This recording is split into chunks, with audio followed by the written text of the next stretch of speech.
All right, what's up, guys? We're in a different building today, so this is my brother's office. We rent from him for the Nelson Wells office, but then there's a store up front, and this is just should eventually be the gunsmithing area, mill, lathes, all that good stuff. But for now, it is going to be used to build the axles. The reason I moved all this stuff from my shop to this building is because this is the current temperature outside. Real feels negative 48 tonight. It's supposed to get even colder, negative 50 to 60 tomorrow. We're in here heated. Got my hands, no gloves on, how I like it. So anyways, we got all the bearings out. We do have the ball joints put in and the outer knuckles put on. Clean out the axle, get all the old oil out, and then we're gonna start putting together we gotta tighten the ring gear and then start the shim process, getting the gears set properly. The ring and pinion from CarQuest, the bearings from CarQuest. CarQuest got us one caliper. The other one they couldn't get right now. I'd already bought one of each for the other axle, so CarQuest supplied most of the stuff for us on this build. So yeah, we'll get into it. Hopefully go pretty good, but I got the ring gear bolted on already. Got to torque that down and then start shimming and making sure it all works. All right, so we got the ring gear tightened. Now I'm going to take the old bearings and hone the inside so they slip on and off, so we can get the adjustment for these inside shims on both sides.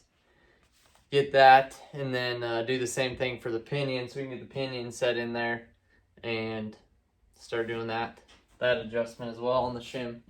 So, and we're gonna clean out that differential. So just got off the phone with my dad, and he needs a business check that I have over here at this office. So he is gonna try to come over here, so I'm gonna take a check to him and lock this place up so he can't come in here. So what a deal, that crazy sucker.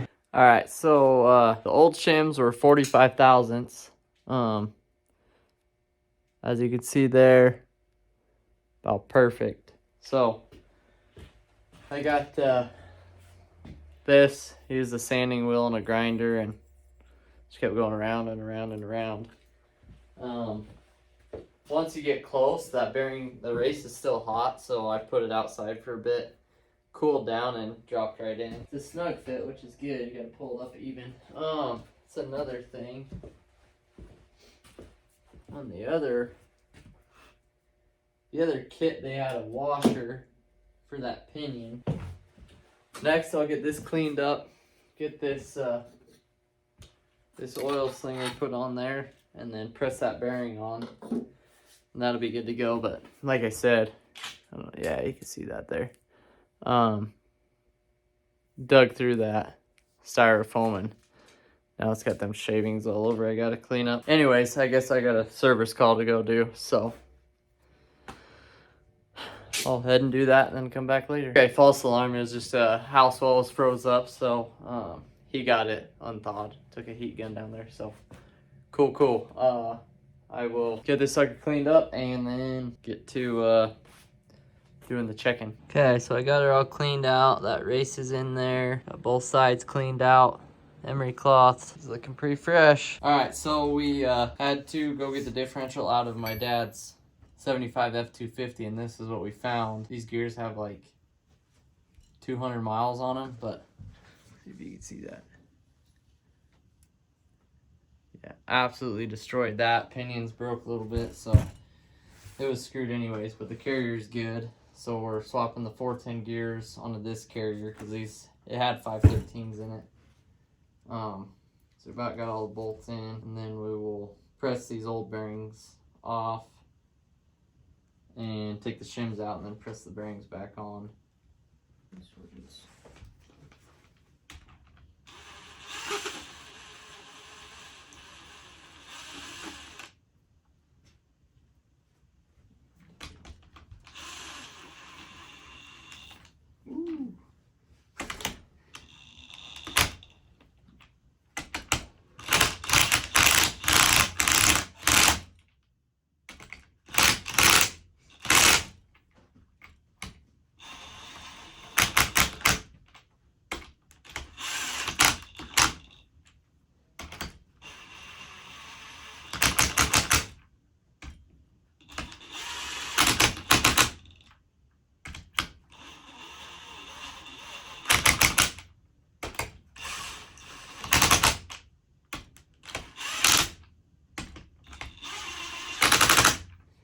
Okay, we'll grab the torque wrench and torque these bad boys down and go to the press.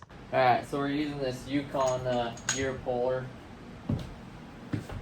Buzz these suckers off.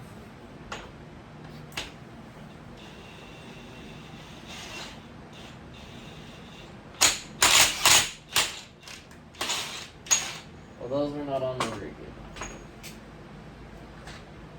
That was pretty good.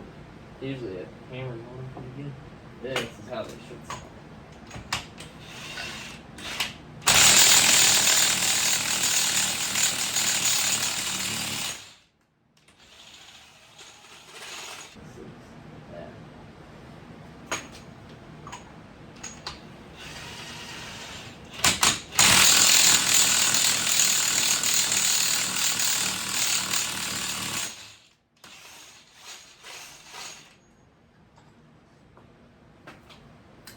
Alright, so we got the old bearing buzzed off. Now we're gonna press the old ones back on because they go on so easy.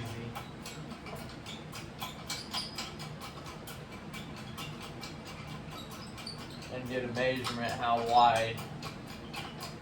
much movement we got left to right in that differential with this carrier. Probably should do this one. I tried to go to Alliance Tractor and get all the size of the pipes I would need. Now this is for the Dana 44 front for the Bronco. So that means everything's light enough I can manhandle. Okay. So then, once you have it at a nice flat spot, call it 25 thousandths. Not very much.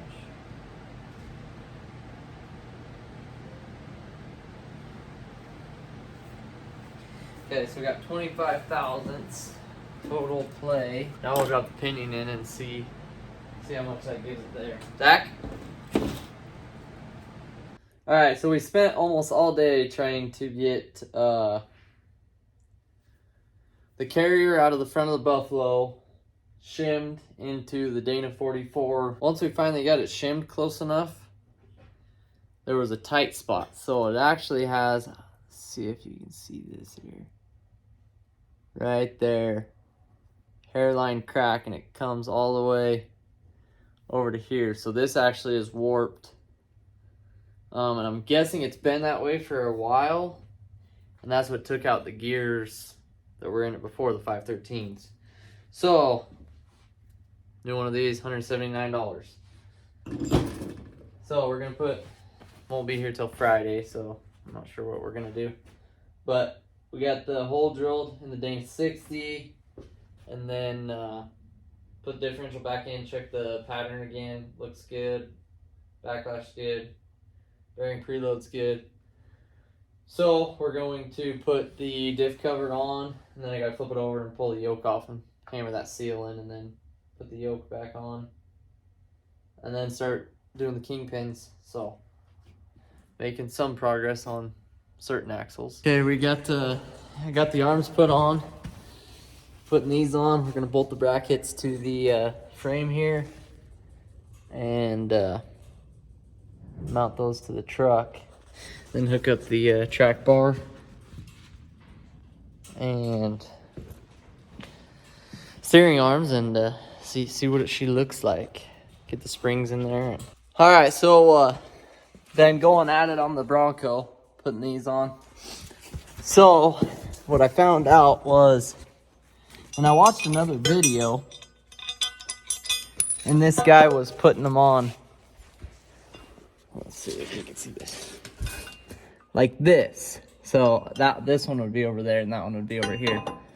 But it pushes this further back, and then you get into this transmission cross member. So it didn't work too well. So since this clears all the way over this, I flipped it around, and I don't know how well you can see it, but yeah, she lines up, and it lines up with this hole that was already in the frame right here. So I think it looks goofier this way with this slant going forward, but you don't have to, because this other dude made a whole new transmission cross member. Ridiculous. Takes way too long. Boom. I marked my other holes. Boom, lines up just like that. Then I have to drill the hole through the bottom. But she's gonna bolt right up. Those holes from the factory are square. I measured to the front, I measured to the back, the leaf springs everywhere. Perfectly square. So, yeah, just like that. Factory holes, baby. And drill them out, mount those brackets, and then this axle should be ready to bolt on, and maybe take it for a test drive here in a minute. Okay, got them on, bolted, bolts through. Now I'm working on the front here.